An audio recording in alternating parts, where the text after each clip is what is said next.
Officer Good Guy, you're just the person I needed. Hi, Rudy. How can I help? What's wrong? Well, nothing's really wrong, but I'm very nervous about something. I need some of your wise advice. Well, let's see what I can do to help. What's your question? Well, my mom and dad said we're leaving next week to go to a family reunion. And at first I didn't want to go because, well, reunion sounds a lot like reunion, and I really don't like onions very much at all. Nah, no, Rudy. A reunion is when different family members get together. A lot of them you hardly get to see. Others you haven't seen in a long time. And in fact, some of them you might be meeting for the very first time. That's what my mom and dad said. And, well, I'm a little scared to go. What if I don't like them? Or, what if they don't like me? Oh no, I didn't even think of that. Rudy. Why wouldn't they like you? Everyone likes you. You are a fine young man. Just be yourself and it will be fine. Oh, hi guys. What are you up to? Hi, Miss Donna. I was just reassuring Rudy that he'd have fun at his reunion. He just needs to relax and be himself. Oh, Rudy. All your relatives will love to see you and meet you. When they meet you, it's not like you threw them into a cistern or sold them into slavery like Joseph's brothers did to him. Oh yeah, I forgot about our story. The brothers came. What did Joseph do? Did he throw them in prison? Or a cistern? Did they sell him into slavery? I bet he thought, now I got you. You're gonna pay the price now, buddy boy. Miss Donna, go to the story table. I want to hear the ending, okay? Absolutely. Let's go to the story table, kids. So welcome back to the story table, and we are going to learn more about Joseph and his brothers. Remember our last lesson, we learned that the brothers were going to be going into Egypt. Their father Jacob wanted them to go. The family was suffering with lack of food due to that famine, and they needed to get grain from Egypt. So they're heading there. We know that Joseph was really good about storing up all of the product, all the grain through those 7 years of abundance when everything was growing so well. Remember, he was second in command. He oversaw everything. All right, so he was really storing up. He stored up so much that the storehouses were overflowing. So he was ready for that famine. So the brothers venture into Egypt. And what is one of the first things they're going to do? They're going to come across Joseph. And we know Joseph is in charge of all of this. And what happens right away? The brothers see him. They do not know it's their brother. And they bow down to him. They know that it is through him that they will be able to get grain and product to take back to their families. So they bow down to him. And boys and girls, I want you to think of something. One of the very first lessons we learned about Joseph, he'd have these dreams, these amazing dreams. And sometimes he'd tell his brothers about these dreams to the point where the brothers were so angry with him. But one of the dreams that he shared was this one, and it was in Genesis 37. This was where he was binding sheaves of grain out in the field.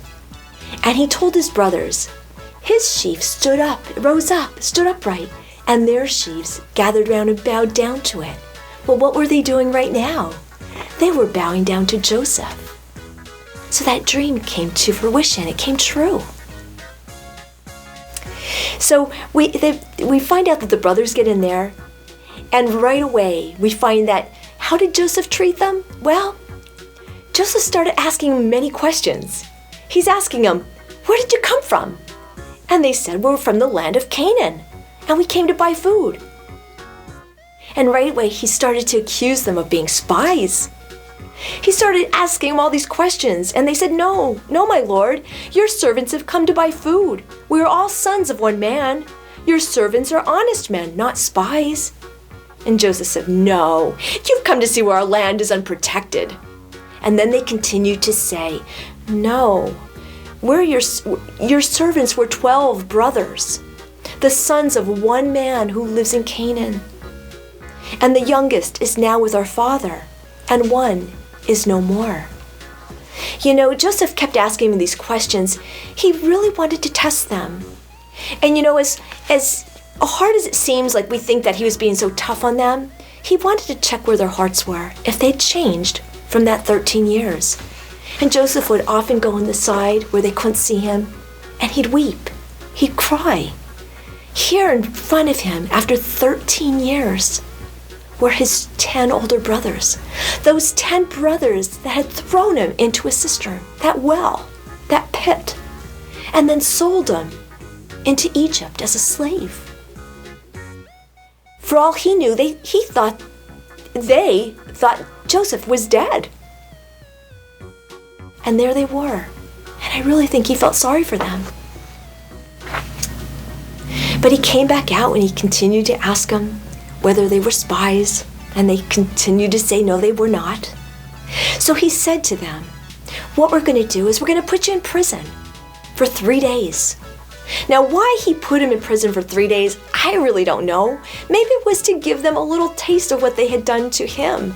But 3 days is nothing like 13 years. Right, boys and girls? 13 years is a very long time. It's more years than you probably are old, right? But he kept him in prison for 3 days, and then he brought them out, and this is what he said. He goes, in order to see if they were honest men, he said, if you are honest men, one of your brothers is going to stay here in prison, while the rest of you are going to take the grain back to your starving households. But you must bring your youngest brother to me, so that your words may be verified and that you may not die.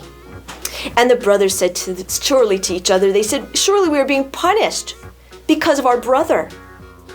And they were very distressed.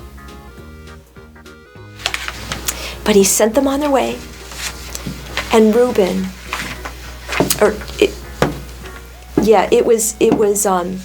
Simeon was left behind. And Reuben was saying to them, see, I told you so. We shouldn't have done this. But they went on their way. He sent them on their way. And what we find out is that he has all of the brothers have their sacks filled with grain. It's all filled up with grain. And he also includes their silver that they brought with them to buy the grain. He included it. It was all in each one of their sacks. But they did not know that. They stopped in the middle of the night and they wanted to take a break and feed the donkey. And what happens is when the brother opened up his sack, in the mouth of the sack, he saw his silver. And he went to his brothers and he said, look it, I have my silver back in here. And they thought right away, what's going on? They were fearful. And they thought, what has God done to us? Is he trying to punish us? You know, they had been accused of being spies, and now they're going to be accused of being thieves. But they returned to their father, and they told him all about what had happened in Egypt. And they told them about the man who was Lord over the land. And they told them how Simeon had to stay back. And the only way that we could get him back was to bring Benjamin back. And what do you think the father did? He cried. He thought, here I am. I lost Joseph. Now I lost Simeon. And now perhaps I will lose Benjamin as well. So he told them, you cannot go back. But we know that the food that they brought back wasn't going to last forever. And we know that the famine, when they didn't have food for those 7 years, it wouldn't last. So they had to go back. And Judah went to his father and he said, we'll go back and I'll make sure that Benjamin is safe. I'll take care of him. I'll see to it. My life will be on the line for Benjamin. So the father said, yes, go back. So they go on back, and who do they see? Is Joseph. And they had Benjamin with them. And Joseph saw this, but they made sure when they came back, they didn't only come by themselves, but they brought all the silver that had been put back in their bags. They brought that back with them. And they brought other things too. Their father insisted they bring honey and spices and other things to give Joseph, just to thank him for providing the grain for the family so they would not starve. So when they arrived, right away Joseph said to his steward, he said, "Take them to my house, slaughter an animal and prepare a nice meal, and I'll join them." And you'd think the brothers would be happy, but they were afraid. They were thinking maybe they were being tricked, that maybe this man was going to make them all slaves. They weren't sure. So as the steward took them back, before they went into the home, they told him that when they had left the last time, their silver was still in their bags. They hadn't stolen it, and they were afraid. And the steward told them this. He said, it is all right. Don't be afraid. Your God, the God of your father, has given you treasure in your sacks. I received your silver, so it was okay. So everything was going to be all right. And they had a beautiful meal that Joseph made sure they got to sit down and have a beautiful meal. And they brought Simeon out so they knew their brother was okay. And they ate. And Joseph made sure that they had plenty of food to take back, everything that they could carry. But he told his steward one more thing. He said, "I want you to make sure they have everything in their sacks. But I want you to put their silver back in each one of their bags, but also in the bag of the youngest, in Benjamin's bag, I want you to put my silver cup." So that's what's going to happen next. They're going to be heading on out of town. They're almost out of town. And Joseph tells the steward, "Go after them, and I want you to tell them this. I want you to tell them, why have you repaid good with evil? One of you took my master's cup." And they're saying, "No, we're innocent men. We would have never done that. We would have never brought back the silver in the first place if we were spies and guilty and thieves. We would have not done that. Why would we ever do that? We don't want to put our life on the line. We wanted to get our brother back." And he kept accusing him. And he said, "Well, it's a wicked thing you've done, and I need to search your bags." So they began to search those bags, and they searched from the oldest to the youngest. And lo and behold, children, do you know what they found? In Benjamin's bag, what was it? It was that silver cup. And when they saw that, the brothers, they just tore their clothes. Remember we learned that? That was just when they get so upset and they're so sad, they tear their clothes. They did that. And they said, "We're innocent. How did that get in there?" And they figured, well, Benjamin was going to have to be there and he's going to be a slave forever, and maybe he'll lose his life. But what they did is they got on their donkeys, and instead of heading back home, they went back to see Joseph. And they returned and they bowed down to him again. And they told him, "We want to prove our innocence. We didn't do this. We would never do that. Please, we'll be the slaves. Let our brother go. Let Benjamin go." And what did Joseph say? In Genesis 44:17, he said, "Far be it from me to do such a thing. Only the man who was found to have the cup will become my slave. The rest of you go back to your father in peace." And see, they couldn't do that. They pleaded with Joseph. They said that Judah said to him, he goes, "There's no way. Please, I'll be your slave. Let our brother go. This will kill our father. We cannot go back without our brother." And at this point, Joseph broke down.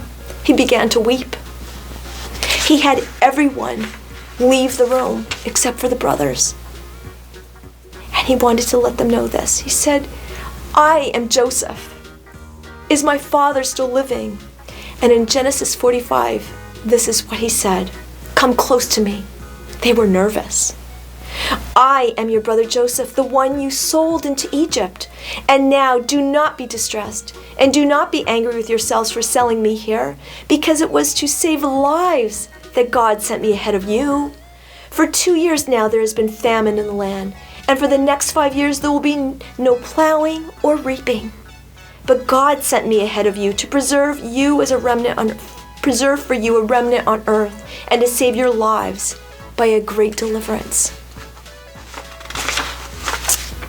And he hugged them, and he cried with them. And Pharaoh knew that his brothers had returned, and Pharaoh was happy for him.